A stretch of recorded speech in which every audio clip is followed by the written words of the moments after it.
여러분 안녕하십니까? 12월 2일 화요일 투데이샷 주요 뉴스입니다. 더불어민주당 이재명 대선 후보가 오늘 열린 선대위 출범식에서 부동산 문제에 대해 거듭 사과하며 집권 후에는 최우선으로 강력하고 대대적인 부동산 대개혁에 나서겠다고 말했습니다. 이 후보는 개발 이익 완전국가 환수제에 대한 관심과 지지가 어느 때보다 높은 지금이 부동산 대개혁의 적기라면서 이같이 밝혔는데요. 상임 선대위원장을 맡은 송영길 대표는 민주당 역사상 가장 완벽한 하모니를 이루는 원팀 민주당, 드림팀 선대위라며 개파도 조직도 없이 오뚜기처럼 뚜벅뚜벅 걸어온 이재명 후보는 더 이상 외롭게 싸우지 않을 것이라고 말했습니다. 정세균, 이낙연, 추미애 등 경선 경쟁 후보들도 지지 연설을 통해 일제히 원팀을 강조하며 당과 후보가 하나가 돼 정권 재창출을 이뤄내자며 힘을 보탰습니다. 국민의힘 대선 주자인 윤석열 전 검찰총장이 어제 더불어민주당 이재명 대선 후보가 주장한 전 재난지원금 추가 지급에 대해 손실 보상 개념으로 선별 지원하는 것이 맞다고 반박하고 나섰습니다. 윤 전 총장은 이날 경기도 당협위원장 간담회가 끝난 뒤 기자들과 만난 자리에서 코로나19 상황이 초기와 다르다며 이같이 주장했는데요. 이어 이제 데이터를 가지고 실제 피해를 많이 입은 분들을 위주로 두툼하게 지원해야 한다며 이는 재난지원금에 대한 변함없는 본인의 입장이라고 덧붙였습니다. 또 청년 미래를 위한 일자리 창출과 주택 문제에 관심을 두고 정책들을 추진할 계획이라고 말했습니다. 경기도의회가 오늘부터 경기도와 도교육청의 내년도 예산을 심의하는 제356회 정례회에 돌입했습니다. 이번 정례회 기간 중에는 경기도와 도교육청 행정 전반에 대한 행정사무감사도 함께 진행되는데요. 특히 이번 정례회에서 30조 원을 돌파한 역대 최대 규모 경기도 예산안이 무사히 통과할지 관심이 쏠리고 있습니다.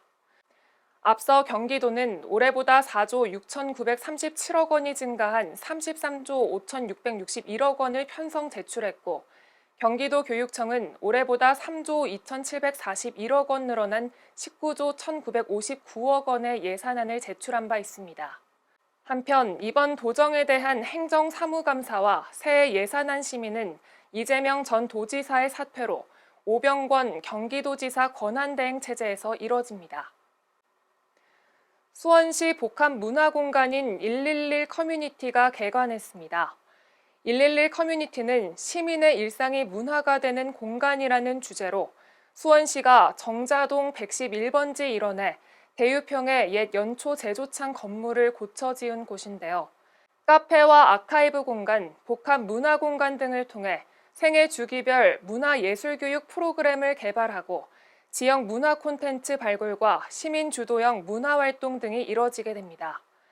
염태영 수원시장은 220여 년 전 정조대왕께서 백성들의 삶을 보살피고자 황무지를 농경지로 일궈 조성한 땅이 바로 대유평이라며 정조대왕의 마음과 수원 근대 역사의 숨결이 살아있는 곳에 문화공간이 마련돼 뜻깊다고 말했습니다. 111 커뮤니티에서는 개관을 맞아 내년 1월 31일까지 기념 전시회가 열립니다. 인천시가 다가오는 법정기념일인 소상공인의 날을 기념해 인천문화예술관에서 기념식을 개최했습니다. 소상공인의 날은 소상공인의 사회적 경제적 지위 향상과 지역 주민과의 관계 증진을 위해 지정된 법정 기념일인데요. 올해로 7회째를 맞는 이번 시상식에서는 음식업과 제조업, 공중위생업 등 10개 부문 16명의 수상자가 인천시장 표창과 인천시의회 의장상, 인천지방 중소벤처기업청장 표창을 수상했습니다. 박남춘 인천시장은 이 자리에서 가게 운영과 방역수칙 협조에 적극적으로 나서주신 모든 소상공인 여러분께 감사드린다고 말했습니다. 자동차 사이드미러에 사물이 거울에 보이는 것보다 가까이 있음이라고 적힌 문구 보신 적 있죠? 마치 바쁘다는 핑계로 소중한 것을 잊고 사는 우리에게 따끔한 조언을 해주는 것 같기도 한데요.